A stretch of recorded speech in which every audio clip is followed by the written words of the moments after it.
Vous avez été plus d'une centaine venus communier avec lui sur cette scène devenue mythique. C'est le grand bal!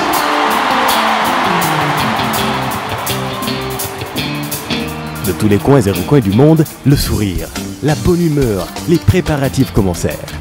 Les tailleurs se mirent à coudre les plus beaux bobos. L'or des bijoutiers reprirent à couler pour le bonheur des belles dames africaines. Vos cris de bonheur et d'exaltation feront monter les décibels. Les solos des guitares électriques se feront plus lancinants. Les danseurs tourbillonnant au rythme infernal des tambours africains. Tandis que la voix atteindra des octaves jamais égalées. Grâce à vous, l'ambiance sera encore extraordinaire. La fête sera grandiose. Bougez, tirez, chantez, dansez. Vous, Youssou N'Dour, le Super Étoile et Bercy, c'est déjà 17 ans de bonheur partagé. Merci!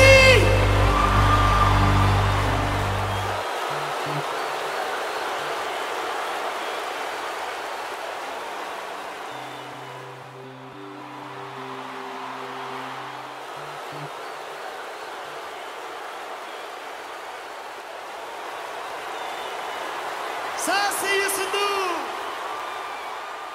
Cher Tidiane Diao, bonsoir. Mesdames, Messieurs, bonsoir. On ne pouvait pas laisser passer cette occasion. Les Lions jouaient encore face au Bafana Bafana au moment de l'enregistrement de l'invité de ce soir. Et l'information de ce soir, vous le savez, c'est la qualification de l'équipe d'Aliou Cissé à la Coupe du monde de football en Russie en 2018. Une deuxième participation des Lions qui entre encore une fois dans l'histoire. Notre invité de ce soir que nous allons quand même suivre dans un instant. Bonsoir maître. Bonsoir Mamadou. Nous commençons d'abord par ce deuil qui frappe le Sénégal, la disparition d'El Hadj Ibrahima Niass, khalife de Léona Niassène à Kaolack. Encore une grosse perte pour le Sénégal, un grand homme de Dieu qui disparaît.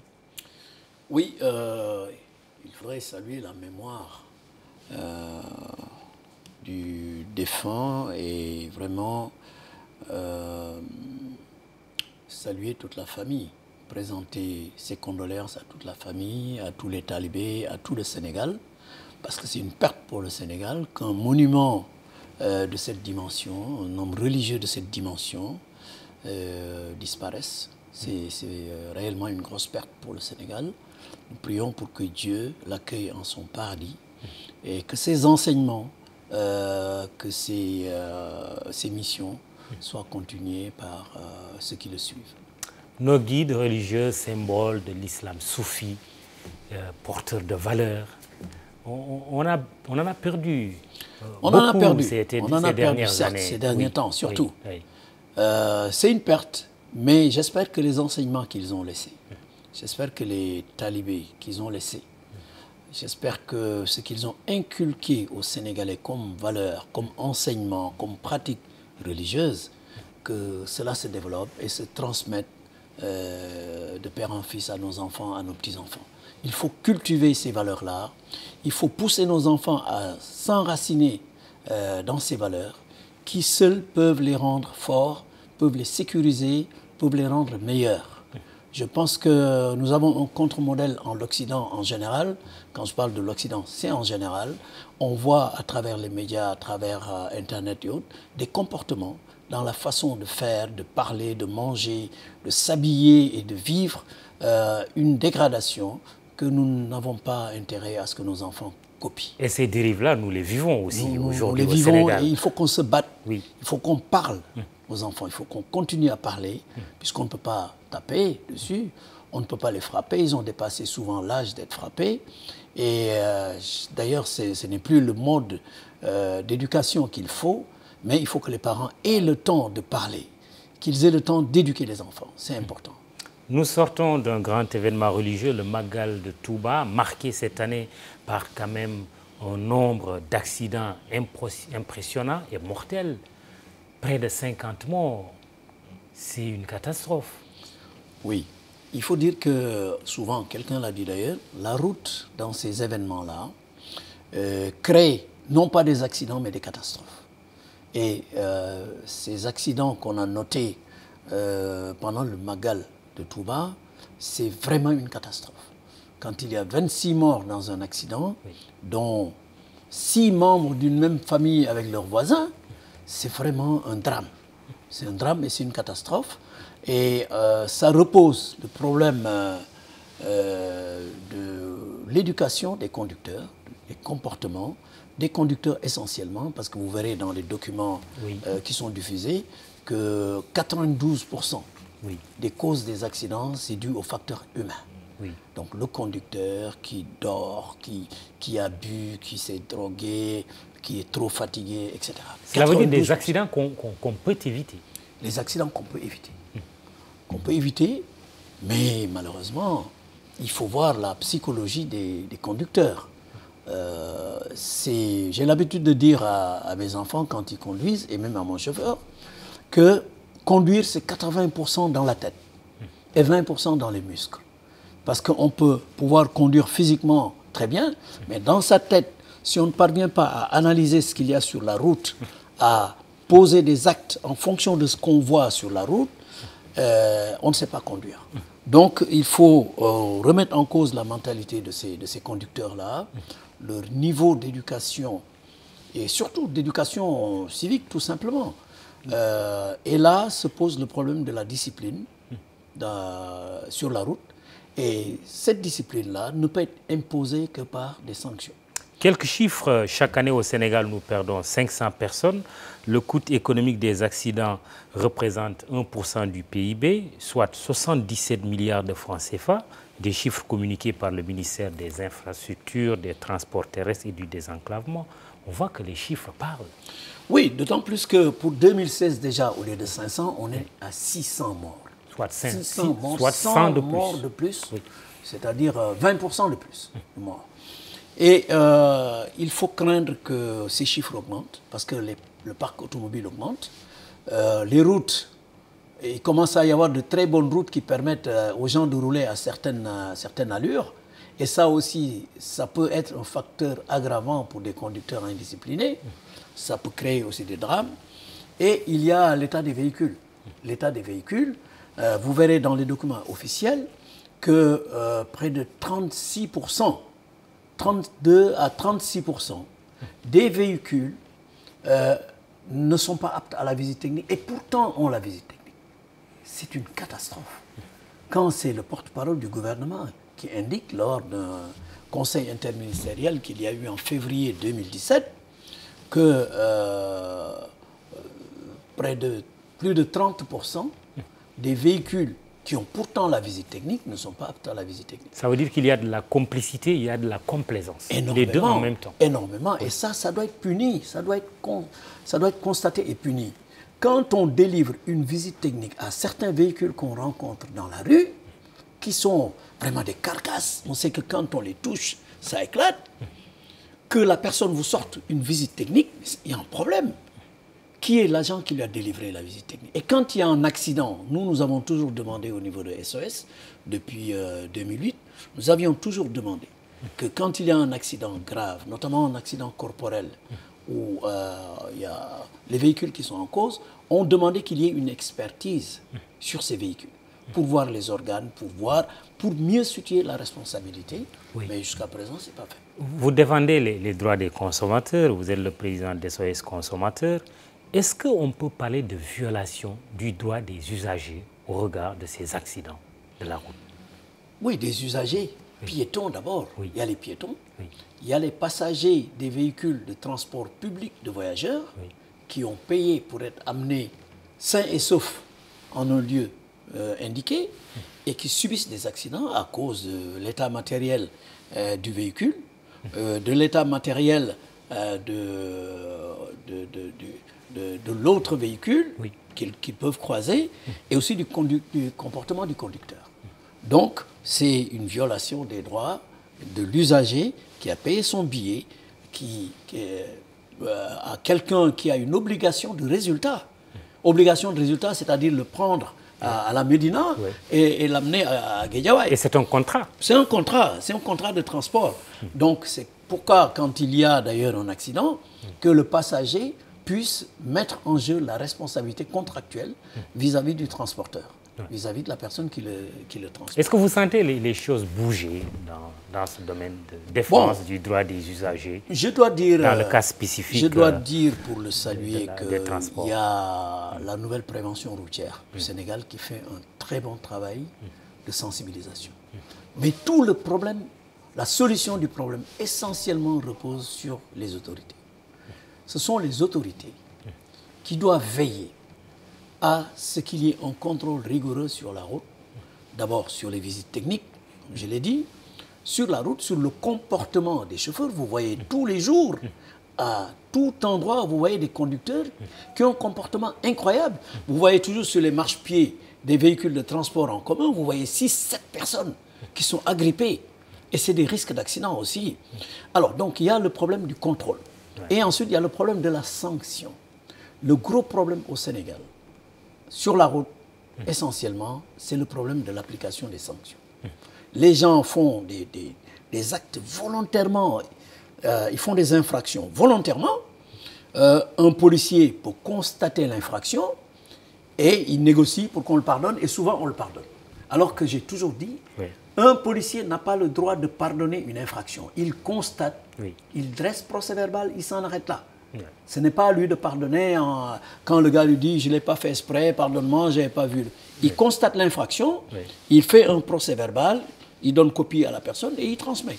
Donc son travail s'arrête là, mais malheureusement, il n'y a pas de sanction et c'est ce qui fait que les gens ont un comportement pareil. Là, on parle des accidents de la route, mais on constate que dans certains événements religieux, il y a d'autres drames. Il n'y a pas longtemps, le Dakar de Médina Gounass avec un incendie qui a fait une trentaine de morts. Est-ce qu'il y a un problème véritablement de gestion des événements religieux au Sénégal? Ah oui, évidemment. Évidemment, il y a un problème. Malgré tous les efforts que l'État fait à travers les CRD de préparation de ces événements, il y a toujours de gros problèmes et c'est dû à la gestion. Parce que souvent, ce n'est pas l'État qui organise. Comme on dit que l'État est laïque, ce n'est pas l'État qui organise. L'État aide à ce que la manifestation se fasse normalement en fournissant de l'eau, de l'électricité, pas de délestage, etc. Hein, aider un peu en denrées, etc. Mais pour ce qui est de l'organisation effective, là où les gens doivent stationner, etc., tout ça, cette organisation relève de la compétence des chefs religieux et de leurs assistants, des membres des confréries. Donc c'est là, ils font des efforts, mais je pense que l'État gagnerait à voir comment mieux organiser, comment mieux participer à l'organisation pour sécuriser, comme on sécurise contre les voleurs, comme on sécurise contre certains accidents. Mais sécuriser, faire de la prévention contre les risques d'incendie, etc., etc. Ça, je pense que l'État a un devoir de protection des populations et l'État doit veiller de plus en plus à s'impliquer dans l'organisation matérielle de ces événements religieux qui drainent des foules énormes.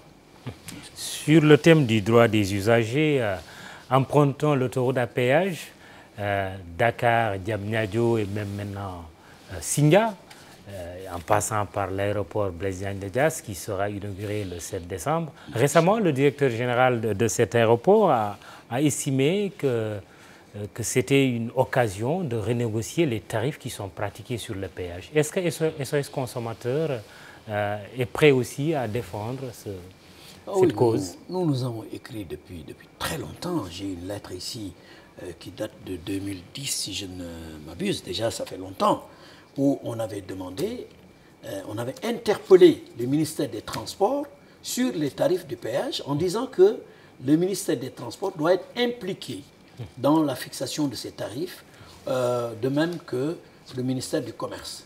Parce qu'on ne sait pas comment ces tarifs ont été fixés, mais ce qui est sûr, c'est que ces tarifs sont excessifs. Dakar à IBD en aller-retour, 6 000 francs CFA. Ces tarifs sont excessifs. Prenez le cas de quelqu'un qui fait ça tous les jours. Parce que quand on le fait occasionnellement, on ne sent pas tellement la cherté. Mais quelqu'un qui habite par exemple Dakar, qui va travailler à AIBD, imaginez celui-là qui doit faire le trajet 2 fois par jour au moins. C'est-à-dire le matin, il y va Le soir, il rentre chez lui. Imaginez ça. C'est quand même trop cher. Or, ces autoroutes à péage, il faut savoir que c'est l'État du Sénégal qui a mis le gros lot, qui a mis la part la plus importante.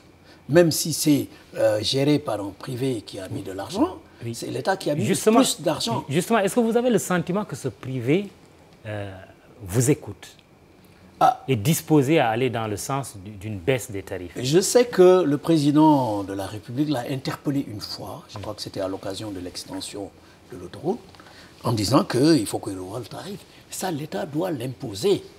On n'a jamais vu une autoroute aussi chère. On n'a jamais vu une autoroute aussi chère. On n'a jamais vu. Donc, il faut absolument, et comme je l'ai dit, ce sont les populations qui vont payer 2 fois le prix de l'autoroute. Ils payent à travers les impôts qui sont investis dans le cadre de la construction de l'autoroute. Et ils vont payer maintenant en utilisant cette autoroute. Ils vont payer encore. Mais est-ce que l'État a les moyens d'imposer cela au privé qui exploite l'autoroute? L'État devrait se donner les moyens.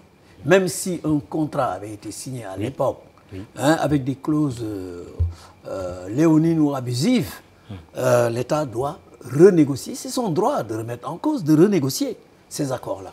Donc nous pensons que l'État doit se donner les moyens. En tout cas pour les populations.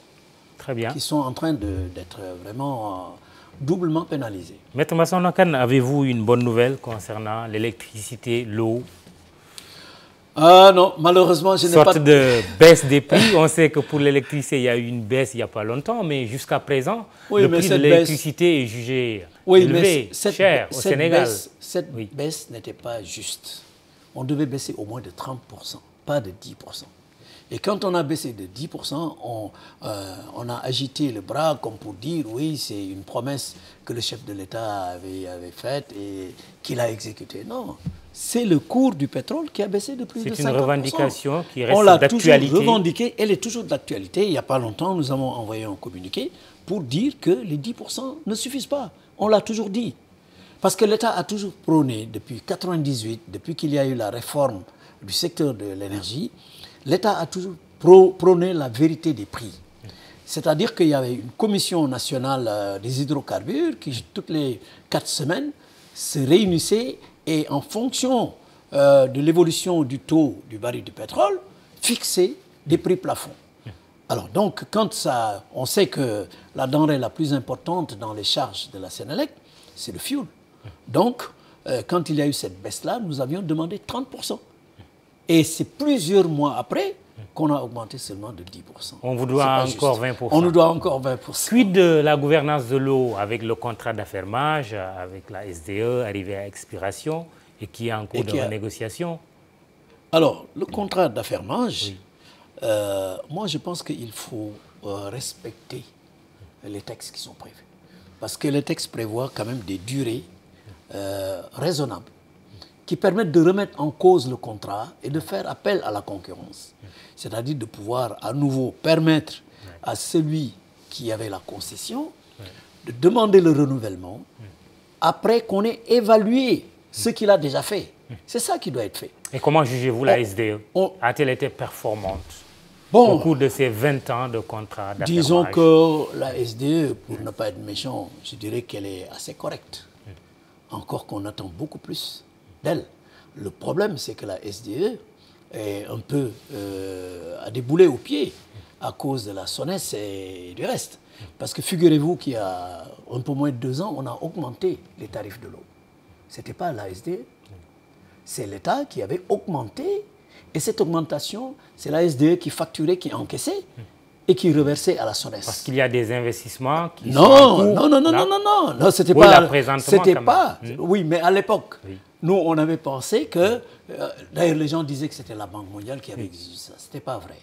Il y avait que la SONES était en difficulté financière à cause de la gestion politique qu'on a toujours connue à la SDE, qui font que la SONES avait d'énormes problèmes financiers et pour permettre d'équilibrer ses comptes, on a pris dans la poche des populations en augmentant les tarifs pour mettre à la SONES, au lieu de prendre dans la poche de l'État, au lieu de prendre dans les impôts, au lieu de prendre sur la part de la SDE pour donner à la SONES, on a préféré prendre dans la poche des populations. Et aujourd'hui, vous demandez quoi? On doit réduire non seulement les tarifs de l'eau, parce que l'eau, ce n'est pas une marchandise. Oui. L'eau, c'est un droit, ça fait partie des droits de la vie. Donc, nous demandons la réduction de ces tarifs et nous demandons surtout un approvisionnement correct et sécurisé partout au Sénégal. On sait qu'il y a des efforts qui sont faits, il y a des investissements qui sont en cours, c'est très bien, mais ce n'est pas à la hauteur de l'attente des populations. Nous attendons beaucoup plus pour l'argent que nous payons. Merci, Maître Massokhna Kane, voilà. président des SOS consommateurs. Je vous rappelle l'information de la soirée. Aliou Cissé et ses joueurs l'ont fait, comme en 2002 avec Bruno Metsu et ses poulains. Une qualification des Lions ce soir à la Coupe du Monde prévue en 2018 en Russie. Une victoire qui nous fait du baume au cœur. Et pour rappeler que le Sénégal est quand même en deuil avec la disparition du khalife de Léona Niassène, El Hadj Ibrahima Niass à Kaolack. Bonsoir, excellent week-end.